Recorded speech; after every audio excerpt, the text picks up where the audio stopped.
How did StickGang come about? Well, I wasn't a creative. I was one of the first. Um, I had Younger Destructive when I was doing music. My cousin Los, Euro Los, Swagger Boy Los, all that. He comes home from the feds. Um, he gets a deal with Cat Williams, Cat Pack Records. So I managed them for a minute. Well, that went south.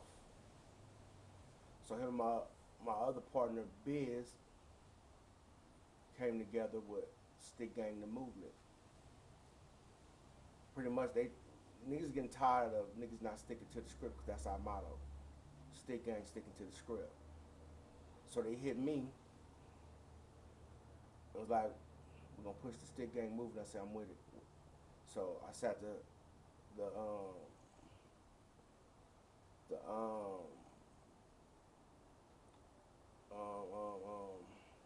young destructive shit to the side, and we pushed on with the labels larger than life. Geeks was a part of that too with them. That's out of Ohio. That's the Ohio branch, which is thick. The Stick Gang movement shit to start pushing from that point. They had that vision. They brought me on board. I'm Los's oldest cousin, and Biz is my nigga. I met through Los. We all close, you know what I'm saying? I think we something different than everybody else. So that's how I came to the table with me. I can't say how I came to the table for them. But now we're forced once we get all the way in. What year did you start I with started StickGang? when me and Lo started music together in '89, '90. Man, so StickGang has been around When that we was long. IBM. Yeah. No, back up a little. It was AWOL, all walks of life, I like because that. it was blacks with race that was white. Then we had Latinos. So then was, we was in the street shit. So it was like fuck it. We had homies start moving from LA, Bloods and Crips. So it became IBM, Legal Businessmen. That was that for a while Oh shit. until we got older, and it's still IBM. We all got tatted on us, but it wasn't a gang. It was street shit, but we brought in music at the end of the day. We got music on social media too. My nephew put me up on game with that years ago, where I didn't even know too much about YouTube. He put me up on it in '09 that we had a song up there. After that, we set that aside, and they came to me with the Stick Gang. Been Stick Gang ever since. So I mean, it's something we still working to make bigger than what it is. We're in like so many states pushing it right now. I just started fucking with an artist out of Mississippi named Don T. He's on 2 songs with us right now. One is called Police to Police, and one is called Get Paid. Police to Police is with him and June Dog and Mr.Rym. Mr.Rym produced it. I co-produced it, and Get Paid is with Don T, Rim, Lil Bonez, and June Dog, and Mr. Wicked get the beat on that, produce that. They be dropping soon, videos and songs. So yeah, that's how the Stick Gang shit came in, because they came to me with it as far as the movement. I was already doing the music. Me and my cousin been doing it, but this I think solidified what my cousin, he was signed with Cat Williams. Since that didn't go right, he had got so much not a lot knowledge, but he could stick his hand more into the cookie jar to go network with people now, to where he was like, fuck that. We're gonna put something big together. So they got together. And then Biz got books out. I can't remember all the titles right now, but and they're nice. I read one or two of them actually. They put their mind together, and came this Stick Gang shit just came to where now is we're trying to make it a household name at the end of the day. You know what I mean? It is locally so far, so We try, we get hated on the under, but we don't give two shits because I'm I'm I'm confident about the artists, and what they're not knowing, the two CEOs with me on the, I'm not a rapper, but Los, Euro Los, and Biz, they can rap. So when it comes to this rap shit, eh, Now, I'm I'm I'm not. This is one of Biz's books right here. Pass it to him. You know what I'm Take that saying? home with him. Exercise your Yeah, you mind. can take it with you, read it. Exercise your mind. So when it comes to this rap shit, I feel we ready now. Cause we took time to mold the boys. And you know what I'm saying? We got Geach.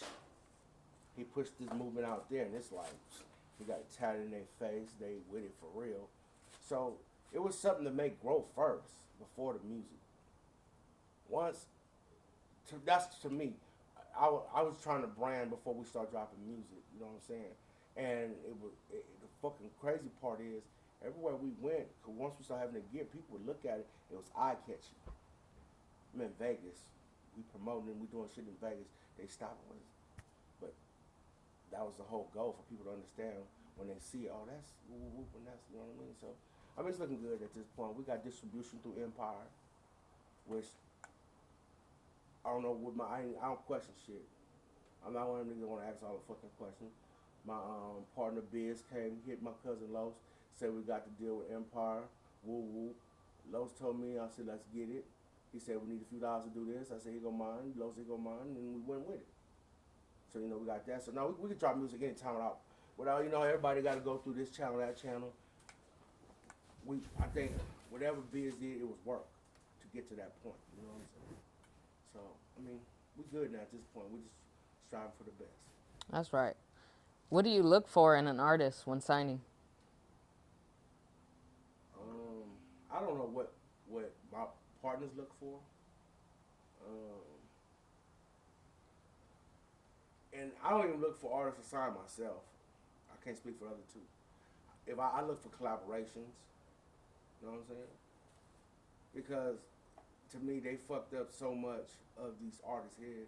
When you say signing them, and this is me talking, not nobody else. I feel they look for how much they gonna give me up front type shit. Very true. You know, and I'm not knocking you for thinking that way, but that's not how it goes. Prime example. Where I'm in the studio with P, and he's still putting out money, right? So how is he gonna pay artists some money if they ain't made him no money? I agree. And my cousin Los, I heard my cousin Los say that it made sense to me for me to say it. You know what I'm saying? So I don't really I just look for artists to collaborate with. And as far as me getting into other artists, I don't, because I feel I have to pay attention to the ones I work with. If I'm into other artists, it takes away from them. That's just me. So you're cool with the team you have now? I'm cool. I'm cool with my partners. I'm cool who they bring to the table, and I'm cool who I already have to the table. But if I'm do something that's for collaboration, like it was one artist that I'm working with specifically now. And that's Don T, out of Mississippi. I like him because I've been wanting somebody out of New Orleans, well, out of the South. My cousin Los already got a South team, down South team out of New Orleans. Already put that as like a whole lot of them, right? I wanted something out of Mississippi, so I went and got Don T. That's in my folks' Smiles family. Smile brought him to me. I listened to his music, and I said, I'm fucking with it. So I got a single I'm gonna drop for him too, along with the other collaborations we've done so far. So that's what it is, me with artists. Yeah. So Rym's been making a lot of noise out here in the 805 with these battles. What do you think his recipe for success is? If you keep listening to me, you'll be alright. And I'm not saying I'm just that motherfucker. No. I've been working with Rym for almost 7 years now. And it was many nights in the studio, I'm yelling at him. I know he calling me all kind of fat motherfucker in his head, because he's supposed to. So I'm talking shit. But I seen something in him that he ain't seen himself.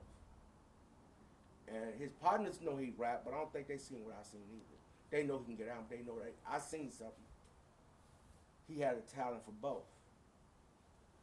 Even my cousin Los used to see it, but he used to get in their ass because he didn't feel like they was dedicated enough to this music shit. And he was right.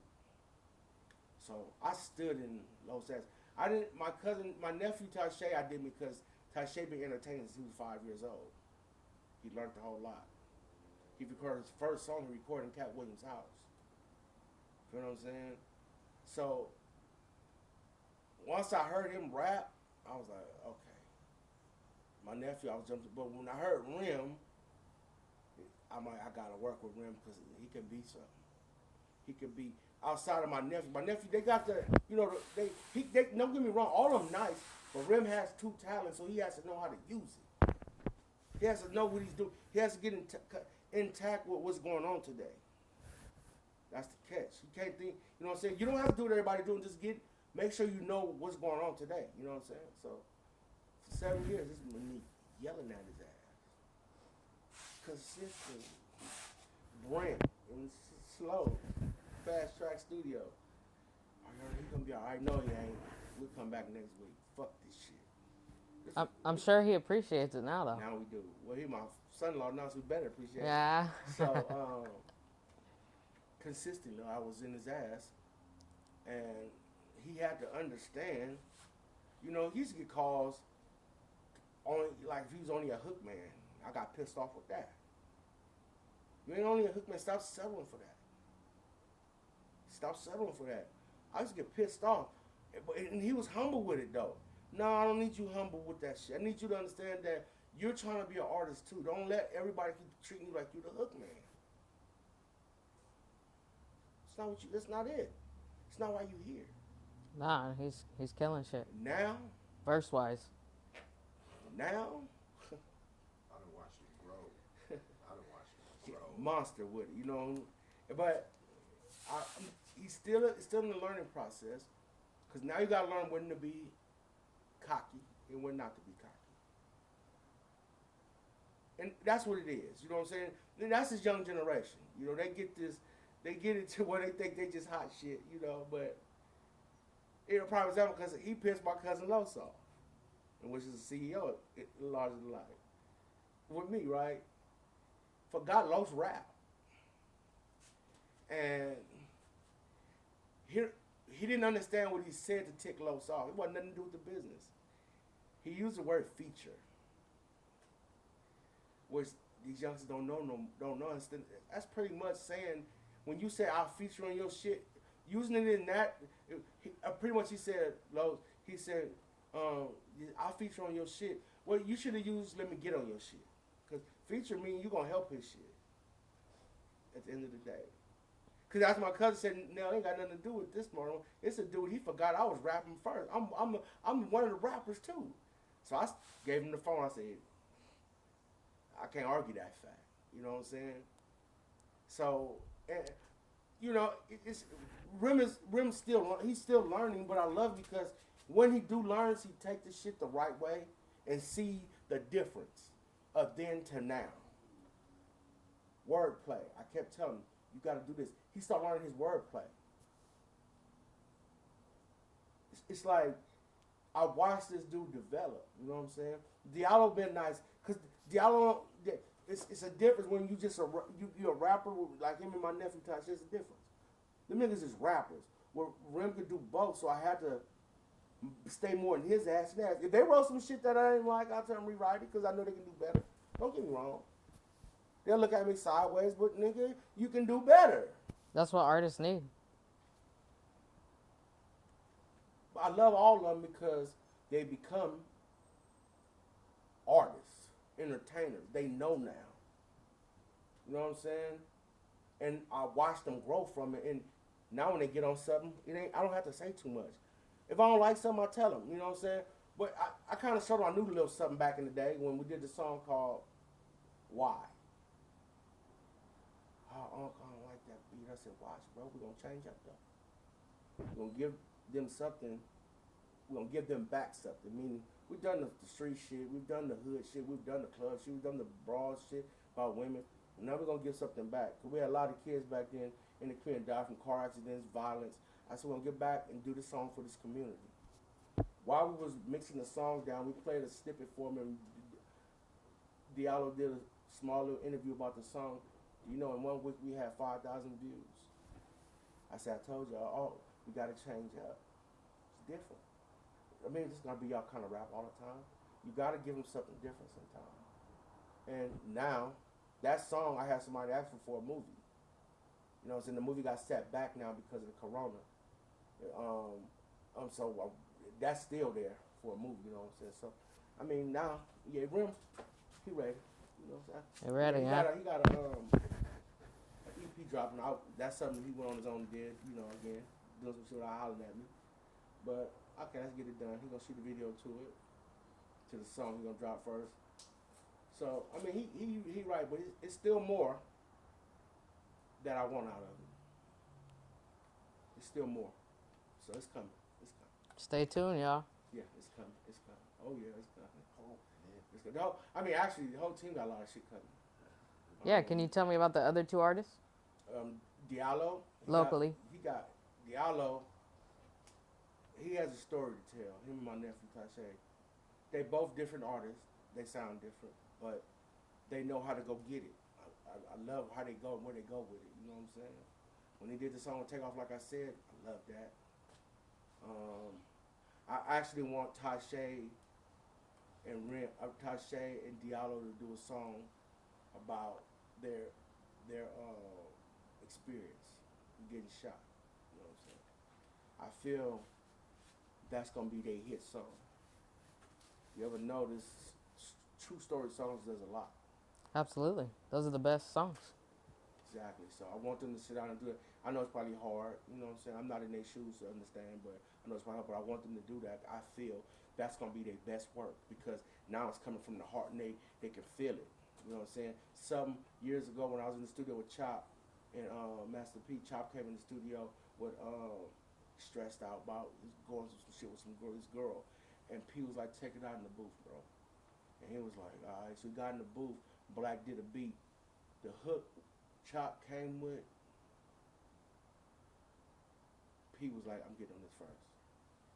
So when you do shit from the heart and it's some true shit, you get a hit from it. You know I agree. Yeah. Are they talking about doing it, or? I'm gonna sit back down and they have. I mentioned it a couple of times, but I haven't brought it back to the table more. But that's what I want them to do. You know what I'm saying? I believe they can make a hit song off that. I'm looking forward to that. I believe that. What are some accomplishments from StickGang? I know y'all have many, but the ones that really stand out to you. How would I say it? First, we still together as a team. I like that. You know what I'm saying? Everything we went and got, nobody gave it to us. We started this from the ground up. Blood, sweat, and tears. We had to go out and get it. Me, LOS, and Biz. Go out and get ours. And we done took heads across their heads and all kind of shit. Motherfuckers don't even know it. But then we don't whine about it. Motherfuckers looking in don't understand. We've been through shit, you know what I'm saying? But don't nothing hold real ones back at the end of the day. You know, as soon as we get knocked across the head, nigga, LOS was like, all right, that's my last time getting knocked across the head. I'm out of here. Been on the road for the pandemic didn't even shut him down. He was like, fuck this, I'm tired. I've been knocked down too many times, and motherfuckers you help don't help you back. Motherfuckers see you struggle won't help you back. And he got the fuck on. He said, I'm going to get it cuz I'll be back. Biz, same way. He like, I ain't letting nobody take it. I've been to prison. I did all that shit. I did it, but that's why I look at all the accomplishments as far as what we done put together musically. We done got the distribution deal. We just dropped this movie. All this is accomplishments. We've reached goals. We're gonna reach more now at this point. You know what I'm saying? I gotta What do you think about the current state of the game in the 805? shitty. My motherfucker. They ain't gonna like it. Shitty. You know what? Everybody think they can rap. Ain't nobody want to tell them the truth. I'm not saying it because I feel like mine's the hardest. No, I already know what mine went through. Mine was just rapping at one time. I'm saying mine because I've been with these three for the last 7 years. I've been in Dyallo and my nephew life forever. Rym, I met later on in life. So I know what the fuck going on with this shit. You know what I'm saying? And everybody, instead of, if you can't take creative Criticism. criticism, get out of this game. get out of it. People ain't gonna like everything you do, but you still have to know what you're going wrong at. Feel what I'm saying? I'm not finna sit and talk names and all that. They know who they are at the end of the day, and I'm not talking shit about them. Again, I'm willing to help artists that need guidance to get right. I feel Rym is my prime example because all of them know where Rym came from. They knew Rym when he was 15, 16 years old. So my work speaks for itself. They can hang that up. I agree. You know what I'm saying? So, and I tell Rym all the time, whenever I steer you wrong, let me know.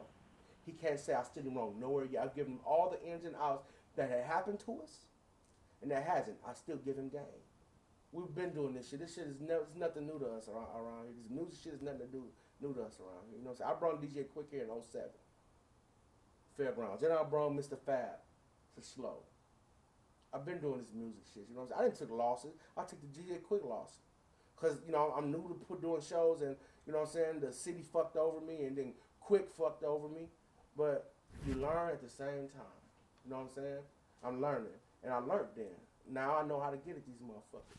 Now I know. You know what I'm saying? I know a lot of street niggas in LA that I can go to now. I go to Cubone about a lot of stuff that I need to know as far as the street that I'm looking for at this point for my documentary. You know what I mean? But we good. You'll see it. They're going to see us coming. They're going to see. Stay tuned, y'all. What advice do you have for artists just starting out, music labels or music managers, or ones that are struggling right now? Go get you a manager. Stop thinking. Stop thinking. At the end of the day, the manager's for to take the falls. You late for shit. The manager didn't get you there. The manager didn't tell you about your point. You ain't gonna get looked at sideways. Put it on your manager. Go get you one so he can help you sort out. She can help you sort out. Okay, I got to be at the studio. Manager's gonna call you. We got studio time at. We got to be there. This need to be put in. This need to be done. This need to be done. So when we go to these labels, you know what I'm saying? With your manager. As far as label, you got to go get some money to do that too, because it can cost us a whole lot of money and we ain't got nowhere yet. Meaning, far as now we getting checks for the music. I mean, we still paying our bills and shit. You guarantee that. You know what I'm saying? But as far as to get that check, to do what we trying to do, you got to go really get it. You know, because we just start this yesterday. That's just to let them know. So it takes money. It takes money at the end of the day. I fuck with Brent because Brent, I'm not going to take that away from Lil Bonez either, is a damn good engineer. And I've gotten compliments on the engineering. After shows, when you're getting compliments on the engineering from shows, we all right at that point. I already know the music is good. You know, but at the show we did, Bone and Brent did the engineering on the song. And this dude walked up to me and was like, hey man, who did the engineering on y'all shit? I said, I got some folks up the coast that did it, you know what I'm saying, Lil Bonez and Brent Spiegel. I was like, man, y'all should. But the crazy part, I seen it when they got on stage compared to everybody else. Yeah. I seen it. You know what I mean? But get you some money, you want to get a label. Anything else you want to tell the coast or the world? We coming. And I was just talking about cocky. I'm cocky because I know I got some hot motherfuckers on my team. Guaranteed. We're trying to get in every state right now. We building. Watch out. All right, y'all. That was Bo from StickGang. Make sure to stay tuned for that rap battle. And if you were an artist, I'd advise you to hop on that. Much love. Let's go.